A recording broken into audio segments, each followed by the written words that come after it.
Hey guys, my name is Amber. Welcome to my channel, Amber Reads Romance. Today we are doing another vlog. So I am doing another vlog for my Rina Kent journey. If you're new here, I have been doing Rina Kent's backlist in her reading order. So I've been vlogging my experience doing that. And it's a lot of books. I'm trying to get through this so I can get to her current series. So in this video, I'm probably going to be going over 3 different books. One, I believe, is a standalone. It's connected in another series. And then we have a duet that I believe has to do with like mafia stuff. So I'm excited for that one. I don't know if these are within the same series. I can't remember. I'll have to look that up. But I'm doing it basically just pulling it up from her website in her reading order. So let's go ahead and dive into the first book, which is Empire of Desire.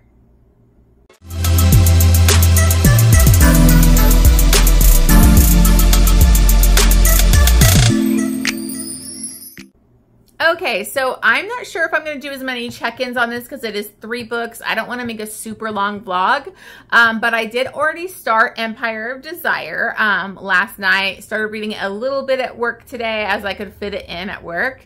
And this one is going interesting. I'm not sure how I feel about it. I don't think it's going to be my favorite Rina Kent. And I was kind of disappointed because I was interested in this character. This is an age gap, dad's best friend, workplace, kind of romance. And this is,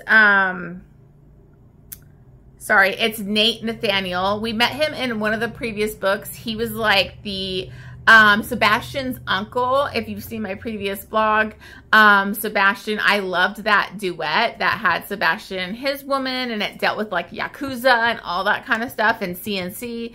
And I really love Sebastian. I think his character was amazing. He actually works for his uncle with his Nathaniel, and Nathaniel has his own, you know, law firm and everything like that. He's very ambitious, very like straight-laced, doesn't want connections or love or anything like that. He happens to have this firm with his best friend, and he watched his best friend's daughter grow up and everything, and that is our heroine. And she basically is obsessed with him. She realized she had a crush on him like at 14, 15. She made a move to try and kiss him on her 18th birthday, which he totally shut down and really stayed away from her after that and kind of kept her at arm's length and was very just whatever with her. So it's a very unrequited love thing, and I have a hard time with that, where like this girl comes off so pathetic. Like she's just so obsessed with him, wants to be with him, is just everything's about him. And she has a lot of quirks and a lot of anxiety and depression and like weird things that she does. Like she says she has like an empty brain, or there's an empty part of her and she filled it with him, and it's just kind of weird. So I'm not really connecting to this heroine. She's just coming off a little too much for me. So I haven't really connected to her this whole book. She's kind of irritated me, and I'm about 56% through, and I'm just not fully feeling it, because what ends up happening in this is her dad gets in a bad accident and he is in a coma. And basically a lot of like his shares, he's been at war with his stepmother for years. He like took away after his dad died, he like took away the business from her, or like the home and all this stuff. And so she's going to try and come after them now to get like shares in the company now that he's in a coma. So Nathaniel Nate is his like best friend and partner. And so he basically comes up with a plan, because the daughter, it's like all in her name, but she can't really do anything until she's like 21 and she's 20. And so he basically comes up with a plan that will have an arranged marriage. Nobody will know about the marriage, but it'll be for like legal reasons. And that way, like you can sign over the shares and stuff to me, and I can protect the company. So pretty flimsy. And also this stepmom that's so evil, like showed up one scene, and then that made them do this fake marriage, and we've never seen her again. So I'm like, I don't know. And Nate was very like, would push her away and just kind of be gruff with her. But then all out of nowhere, he starts being interested, and they eventually start having a sexual relationship where he gets very possessive and he doesn't like the idea of her with like other guys or guys her own age. And so he basically lays claim to her. I just got to the part where they finally, they actually have sex, and he didn't realize she was a virgin. So he was like pretty rough with her. And she's so like needy, desperate. She's like, I don't care if it hurts. I don't care if it's my first time. It's you, you know, like I don't, because he literally screwed her up against a wall and he like slammed into her in one go. And so she just, I don't know, she's a little much for me. She's so desperate. Like it's just needy, and I don't really like my heroine to be that needy. And you know, she's like been in love with him for years, and he actually is about to tell her basically like he doesn't do that. He doesn't do relationships. He doesn't do feelings. Like they can have the sexual relationship, but like he ain't gonna go there with her. I just know her dad's gonna wake up soon, and it's gonna turn shit upside down because her dad is super protective of her. Her mother abandoned her, and so I don't know. This girl, I just don't connect to this character. So I'm going to try and rush through this book because it's not hitting it for me. But I was very excited because there was a snowballing scene. And if you've seen my videos recently, I read that in a couple books and I didn't hate it. And so I was like, I really want to find more books with snowballing so I can do like a taboo or spicy, you know, rec. I want to start doing spicy or like, you know, kinky recs for you guys. And I want to do one for snowballing. So putting it out there yet again, if you have any book recommendations that have that in it, please let me know in the comments down below because I'm looking. So that's all I really need to say about it so far. It's really not that great. I'm kind of bummed. I think this is probably the worst one that I've read so far. But, you know, not everything is going to be perfect book for Rina. So I will check back in with you guys once I finish the book. Hey guys, so I am checking in. I actually finished the book last night, and it's not my favorite. I think it picked up a little bit in the last half of the book, but I just couldn't really connect to these characters.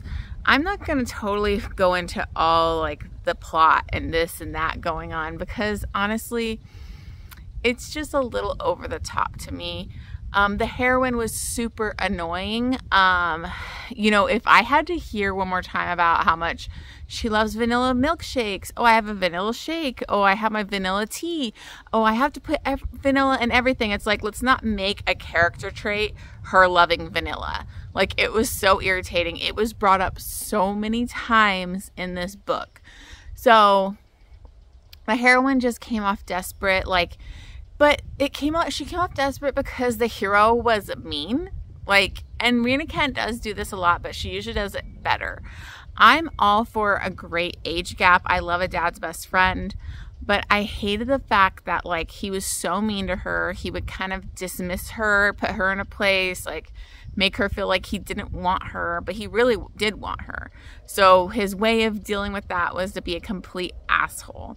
And so it made her seem even more pathetic when, like, she's literally throwing herself at him all the time, and I just didn't like it. Then you have, like, the sex scenes were pretty good, like, but I just didn't fully feel their chemistry because most of the time he acted like he didn't give a shit. He wasn't interested. And then all of a sudden he makes this big turn near the end because he can't love. He's never going to love anybody, blah, blah, blah.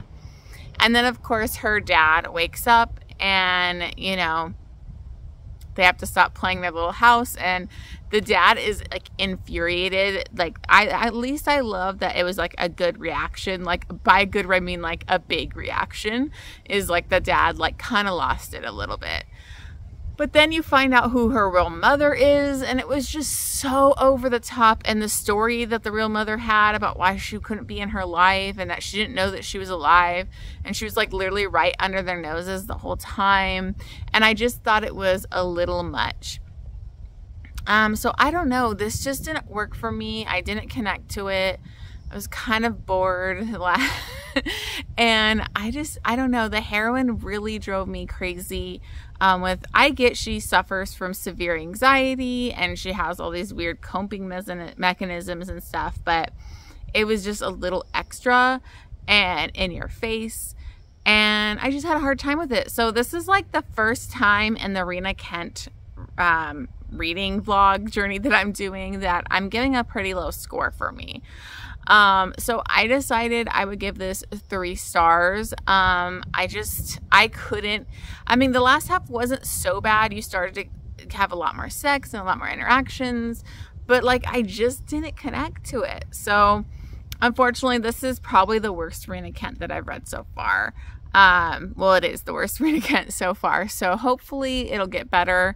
I have to go to the Mafia Duet next. And I'm sorry, I don't have that in front of me, so I don't remember what it's called. But if I remember, I'll put it up here.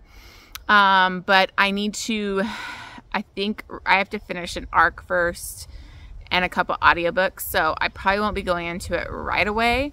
There's my cat again. He always comes outside with me. So I will check in with you. Hopefully that duet will be a better experience than this book was. I do have to say, I really did actually like her dad, and I'm interested in his romance. But I'm also really excited for Knox's romance because he was from the Royal Elite series. I think, what was her name? Was it Elsa, I think? Her and Aiden were together. Basically, that was like her half-part brother or whatever. So I'm interested in that one. Anyways, enough talking. I will check back in with you guys once I start that duet. Hey guys, so I am back. I actually read the second book for this vlog last night. I finished it. It is actually a first book for a duet though. So I'm kind of going in, I'm basically going in her reading order. So even though that was like the start of a series for the last book, we're jumping to a duet that's going to be about a mafia. So this is set in the Bratva, and this is the actual twin from a character that we read in a previous series.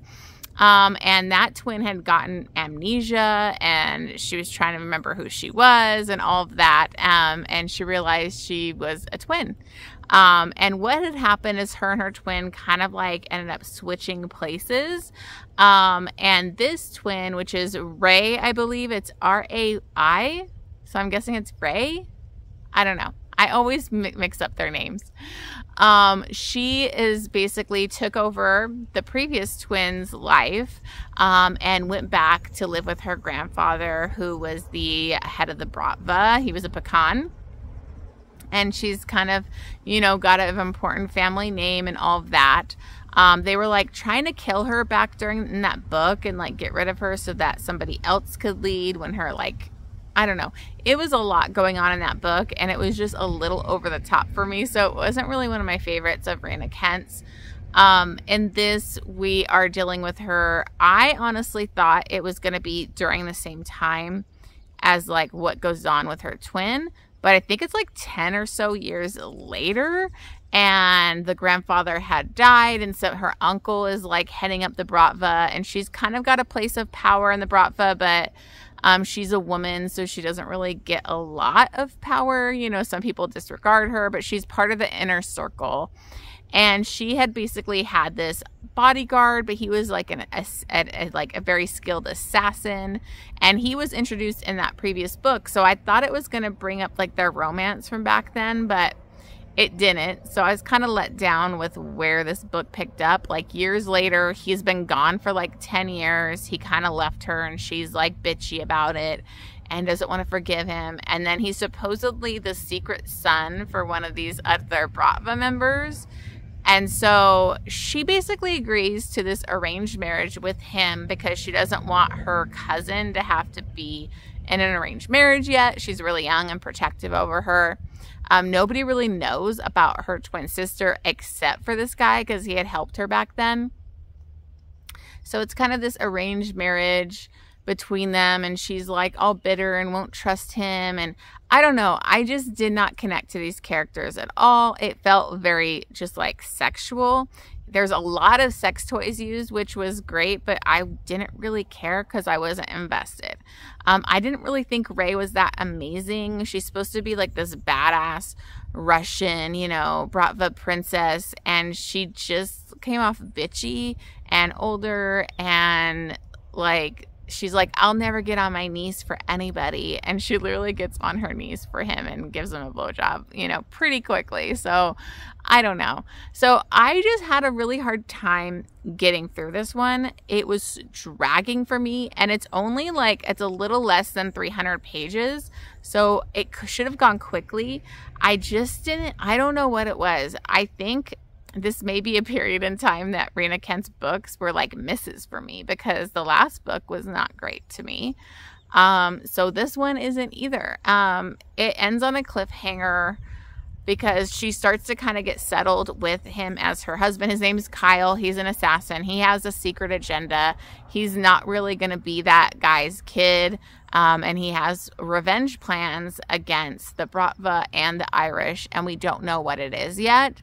But she basically like has decided to kind of start trusting him, and she overhears a conversation where he's kind of playing it up like he doesn't care about her for, you know, to one of his like fellow assassin people. And he says she doesn't mean anything and he'll leave her. And that's her problem, is she feels like he abandoned her, and so she didn't want to trust him. And then she gets attacked, and that's the end. So I don't know. I don't really know how I want to rate this. I was going to be nice and be a 3.5, but honestly, it's like a 3-star. I was not engaged. I honestly probably would have given up on it if it wasn't for this vlog. So I was going to take a break, but I just decided I'm going to continue and get this other book finished right away. So I did start it today at work, and I was reading it, and it was a little annoying to me, because all of a sudden with her attack, she's like bleeding, like, and somebody pushed her downstairs, and he rushes her to the hospital, and then guess what? She wakes up and, oh, I have amnesia, and she doesn't remember him. But she has like pretty selective amnesia, where it was only the last 10 years. So of course, when he was around. And I started to get really annoyed. I'm like, this can't be real, because that was literally the plot of her sister's book, where her sister had amnesia. And I'm like, I hate the amnesia trope. It usually doesn't work for me. So I was irritated. And then of course we find out that she doesn't have it. She's just using it as a way to like push him away and like not let him know that she knows he's up to something, because she's trying to figure out what he's up to and what his agenda is. So, the one thing I actually liked in the last book was he was kind of like breeding her, and I just know he's gonna like do something, because he kind of like, she was talking about getting the morning after pill after he kept coming in her, and he was like, oh, okay, whatever. And she brought up being on birth control, but then he like told everybody at the table like that they were going to have a baby and blah, blah, blah. And they're already getting started, and thinking it would stop her, but she still basically was like, I'm on birth control now. Like, so I just have a feeling that he is going to tamper with her birth control. And I don't always mind that in my books. So we'll see what happens. But I'm just annoyed with the amnesia. And then on top of that, like a fake amnesia thing. I did like the first, the intro in the book, like because it was from Kyle's POV when he was like a child, and you see what happened to him and his like parents. So that was really interesting. So I would be more interested in his backstory, but I'm just not really into Rina. I kind of disconnect from books when the authors are trying too hard to write a badass heroine. Like it comes off over the top and fake, like she's getting her gun out and she's gonna shoot the guys with him, and like she almost dies a couple times where he literally gets shot trying to save her. It's like you're just getting in the way, you're not a badass. But that's just my views. I don't know, it's just not working for me. So I will check back in with you probably when I finish the second book, which is, I believe, Throne of Vengeance. I think that's what it's called, I can't remember. But I will see if this book improves or if I'm not going to really love this duet either. I'm sorry, this vlog is probably going to be pretty negative from what I'm feeling already. So I will check back in with you guys after I finish. Hey guys, so I am just going to finish this vlog with my final thoughts on Throne of Vengeance. I did finish that book. Honestly, it was like over a day ago, so these are not my most recent, like, fresh thoughts. So I do apologize. This just wasn't really hitting for me, and I just, you know, I really lagged on this final part of this vlog, so I do apologize. I feel like this vlog is going to be kind of negative because I didn't really enjoy any of the books to the level that I have with Rina Kent's previous books that I've been reading her reading order in.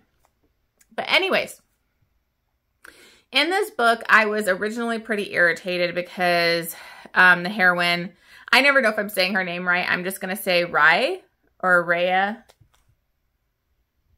I don't know. I'm going to say Rai. Okay? I don't know. Ray. Who cares? I don't care about this heroine as much as I did her sister, Rina. So I'm going to say Ray. Okay? And if I'm wrong, I freaking apologize. But anyways, she had amnesia after the, you know, the cliffhanger of the first part of the duet, and I was pretty irritated by that because her twin sister had amnesia in her duet. So I was like, seriously, we're gonna do amnesia again? Like, there must be something going on here. It must not be like the full story. There must be more to it, because if Rina Kent does that, I'm pissed. And of course, she didn't really have amnesia. She just used what happened to her sister as a way to trick Kyle and kind of get him to lower his guard or figure out what's going on with him. So that kind of goes on a little bit. It doesn't last too long because as she's trying to figure out the truth about him, she kind of lets people know that he's against the family and up to something.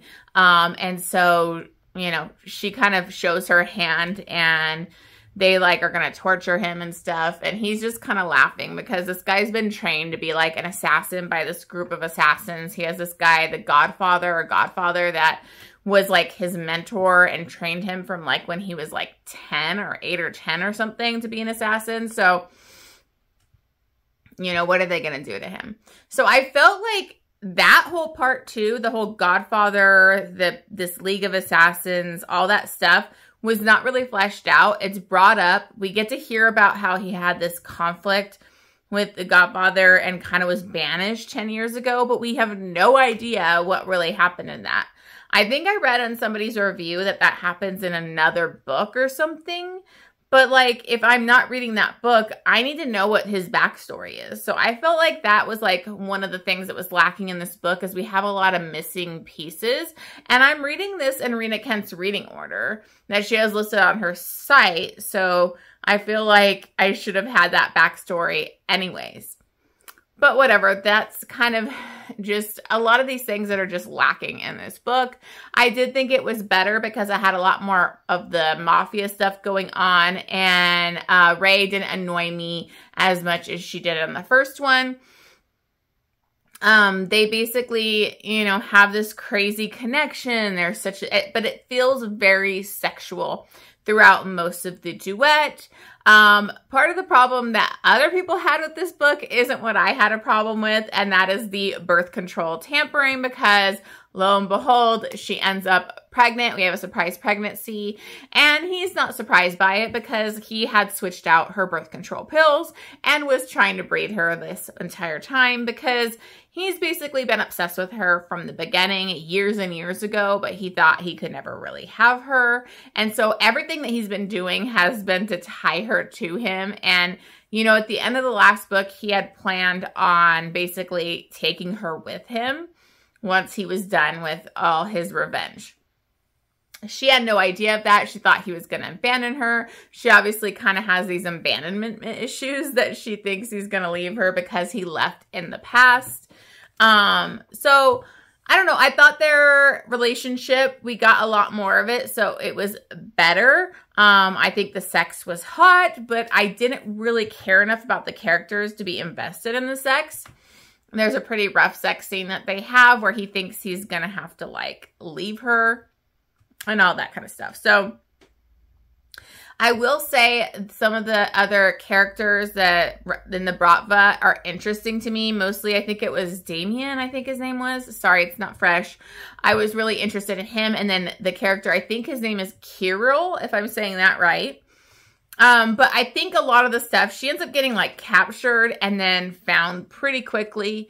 So that resolved super fast. But there was a lot of stuff with like finding out about who his real father is, finding out about like what his plan of revenge was for and who it was against. It just all kind of happened super fast, but it was okay.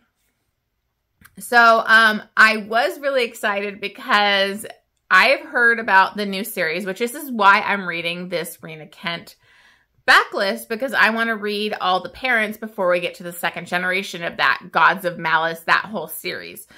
So I have heard of some of the characters, the kids' names in that. And when I heard Nikolai in this, I was excited because that's their kid. So that's the whole reason I'm glad I actually read the Duet, because I know he's a really big character in that new series. And so I'm glad I read this because I want to know his parents' story too and what kind of their family dynamics are like. So in the end, I didn't love it, but I think it was better. I mean, I think I gave this one 3.5 stars. Let me double check. Yeah, so the first one I gave 3 stars. This one I gave 3.5. I couldn't give it a full 4 stars because I just wasn't connecting to it. I liked seeing her twin sister and her husband and their kids more than them. But I did like seeing them at the end all happy and, you know, with their kid. And then I think there's like a couple epilogue, sorry. And they also have, I think, twins. And then Nikolai's like the older brother of the twin girls. I believe that's what it is. So I was interested. So I mean, it's not my favorite. And unfortunately, these 3 books in this vlog were kind of like not great for me. I don't know if maybe it's just this phase and like Rina Kent's at this time, the books weren't really working for me, her writing, like, because I don't know. It just, like the first book was only 200 something pages, like less than 300. And it took me a long time to read it because I just didn't care. So unfortunately, these ones weren't really a hit for me. So I'm sorry this vlog is kind of like a downer, but I'm hoping the next 3 books I'm going to do in a vlog. I think it's the Empire of like Desire, that series. I'm going to finish that out in a vlog and hopefully those will be better. Because also Empire of Desire just didn't hit for me. So we'll see how it goes. Thank you so much for watching this. You know, I've been doing this Rina Kent thing for a while. I'm trying to get caught up because I want to read that new series so bad. So let me know what you thought of these books. If you loved these characters or if you kind of had the same thoughts as me, I'd love to hear from you guys. As always, thank you so much for watching this. Don't forget to subscribe to my channel and I will see you on the next Rina Kent vlog.